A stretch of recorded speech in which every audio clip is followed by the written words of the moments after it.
கர்த்தருடைய பரிசுத்தமான நாமம் மகிமைப்படுவதாக.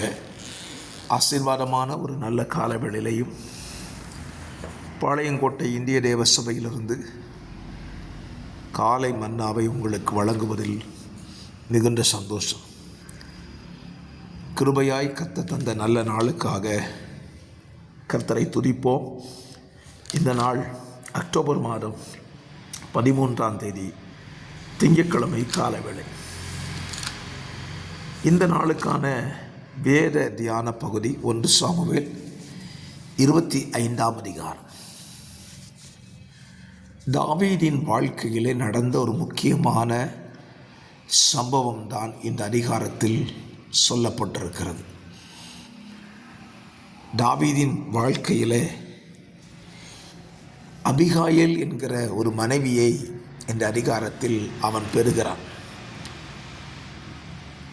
இந்த அபிகாயிலை குறித்து ஏராளமான காரியங்களை நாம் கற்றுக்கொள்ள முடியும். இந்த காலவெளியிலே நமக்கு தேவையான ஒரு காரியத்தை அபிகாயிலிடத்திலிருந்து கற்றுக்கொள்வோம். தாவீதுக்கு அவனுடைய கணவனாயிருந்த அபிகாயிலின் கணவனாயிருந்த நாபால் கேட்ட உதவிகளை செய்யவில்லை என்று தாவீது கேள்விப்பட்ட போது நாபாலையும் அவன் குடும்பத்தையும் கருவறுத்துவிட அவன் தீர்மானம் பண்ணுகிறான். அந்த சூழ்நிலையில்தான் அபிகாயில் தன்னுடைய குடும்பத்துக்கு வரப்போகிற மிகப்பெரிய அழிவை அவள் கேட்ட பொழுது அந்த அழிவு தன் குடும்பத்தில் சம்பவிக்கக்கூடாது என்பதற்காக அழகான ஒரு திட்டத்தை வடிவமைத்து அந்த திட்டத்தின் மூலம் தன் குடும்பத்துக்கு வரவிருந்த மிகப்பெரிய அழிவை தடுத்து விட்டாள். என்னை கேட்கிற அருமையான கர்த்தருடைய பிள்ளைகளே, நம்முடைய வாழ்க்கையில் ஸ்தோத்திரம், நம்முடைய குடும்பங்களுக்கு வரக்கூடிய அழிவுகளை தடுப்பதற்கு நாம் என்ன செய்ய வேண்டும் என்பதை நாம் அறிந்து கொள்ள வேண்டும். அபிகாயில் ஒருவேளை நாபாலை போல் இருந்திருந்தால் நிச்சயமாய் நாபாலின் குடும்பம் முற்றிலும் கருவறுக்கப்பட்டு போயிருக்கும். ஆனால் அபிகாயில் கொஞ்சம் வித்தியாசமாக தான் இருந்திருந்தான்.